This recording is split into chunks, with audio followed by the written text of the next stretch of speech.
GK ఏ హక్కుల చట్టం ఏ సంవత్సరంలో ఏర్పడిందని చెప్తున్నాను. ముందు బాలల హక్కుల చట్టం. బాలల హక్కుల చట్టం బాలలకి పిల్లలకి మూడెక్కం రాదు, 3 3 9 అనకుండా 8 అంటున్నారు, 3 3 8 అంటున్నారు. 1938లో బాలల హక్కుల చట్టం రూపొందించారు. కనీస వేతనాల చట్టం. కనీస వేతనాలు ఉండాలంటే వాళ్ళకి 4 ఎక్కువ రావాలి, 4 2 8. 1948లో కనీస వేతనాల చట్టం ఏర్పడింది. ఫ్యాక్టరీల చట్టం. ఫ్యాక్టరీలో జాయిన్ అవ్వాలని కూడా 4 ఎక్కువ వస్తేనే ఫ్యాక్టరీలో జాయిన్ చేసుకుంటారు. 4 2 8 1948 సంవత్సరం. మనుషుల అక్రమ రవాణా నిషేధ చట్టం. మనుషులు అక్రమంగా రవాణా చేయాలంటే సాయంత్రం 5 6 మధ్యలో కూడా 5 6 మధ్యలోనే రవాణా చేస్తే బాగుంటుందని చెప్పి మనుషుల అక్రమ రవాణా నిషేధ చట్టం గుర్తెట్టుకోవచ్చు. ఈ విధంగా వరకట్న నిషేధ చట్టం.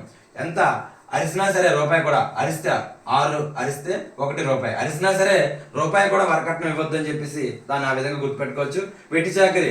ఏడుస్తున్నారు అరుస్తున్నారు, వెట్టి చాకరి వద్దని ఏడుస్తున్నారు అరుస్తున్నారు. 1976 కనీస వేతనాల చట్టం. ఇక్కడ కనీస వేతనాల చట్టం ఉంది, ఇక్కడ కనీస వేతనాలు సవరించిన చట్టం ఉంది. ఇక్కడ కూడా ఏడుస్తున్నారు అరుస్తున్నారు, కనీస వేతనాలు సవరించండి అని చెప్పేసి బాల కార్మికుల నిషేధ చట్టం.